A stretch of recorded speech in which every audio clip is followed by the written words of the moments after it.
What's going on, guys? So today we are going to be building a DIY strop. Now this video is kind of in response to a lot of questions that I've gotten on a previous video I did where I built a strop out of an old leather belt, as well as hopefully answer a bunch of questions that I get kind of randomly in a bunch of other videos about strops in general. Some of those questions include, is it cheaper to make a strop yourself over buying one? Do purchase strops or store-bought strops work the same as homemade strops? What leather works best for a homemade strop? If I only buy one compound, what compound do I buy? We're gonna answer all these questions and more in the rest of this video, so stay tuned.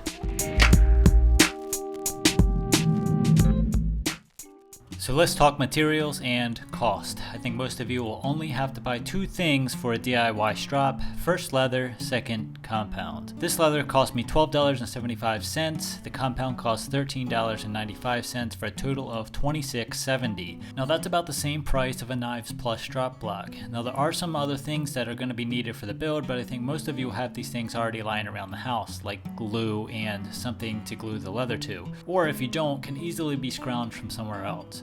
So cost-wise, you're looking at about the same price. But keep in mind, this is enough leather for about 5 strops, so you may be able to split the cost with someone else in order to help make it cheaper.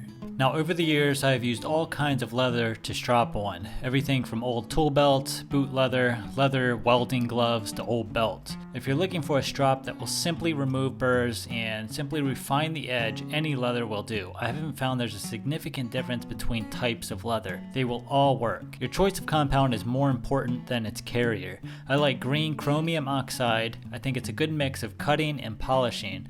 I've mentioned this before, but not all green compounds are the same. Some seem finer than others.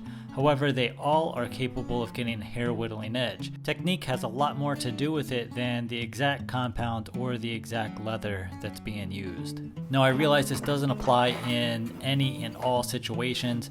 We're talking about EDC blades here, not straight razors.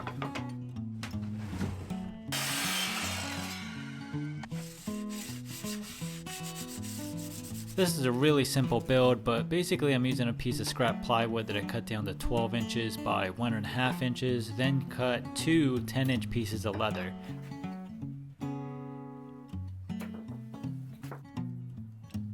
And finally I drilled a hole so I could hang it on the wall.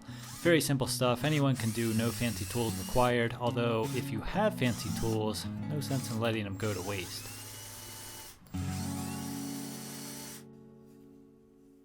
So it's now time to glue the leather onto the piece of wood. I'm going to use contact cement. I do have super glue. You can use Elmer's glue, woodworking glue. It really doesn't matter the type of glue you use. And honestly, you can glue this, or you don't even have to glue this. You can literally just apply a compound like it is, set it on a flat surface and go to town. For what I do, for my personal preference is that I like it glued to a nice flat surface like this piece of finished grade plywood. It seems to be what works best for me. I'm just using contact cement because it's what I had on hand. Now you should definitely read the instructions if you decide to use contact cement. I've used this glue a lot in the past and it's different than any other glues in that you need to let it dry first before you put the pieces together. Typically you want to let it dry until the contact cement stops sticking to your finger. A heat gun can be used to speed things along, just don't get it too hot. When you finally apply the pieces together, make sure you have everything lined up as you will only get one shot at this. So I have everything glued up and ready to go. The strop is done. It's in a perfectly functioning condition. All you have to do now is apply the compound, but before I do that, I'm going to run this through the table saw and take care of these edges that are kind of sticking over the leather. Now if you don't have a table saw, don't worry about this step. This will not interfere with the function of the strop in any way. It's purely for looks. There's several different ways you can apply compound to a strop. I'm just using the old crayon method to apply the compound. You can use a heat gun or hair dryer to help melt the compound and fully saturate it into the strop. You can also use a drop of cutting board oil, mineral oil, petroleum jelly, or even leather conditioner and use it as a thinning agent for the compound. Pretty much any method works just fine. I tend to gravitate towards the oil method, using a small drop of oil on the strop and rubbing it in with your finger to help thin out and evenly spread the compound seems to work very well. So now the question is whether or not a DIY strop will work just as well as a store-bought one, and there's only one way to find out.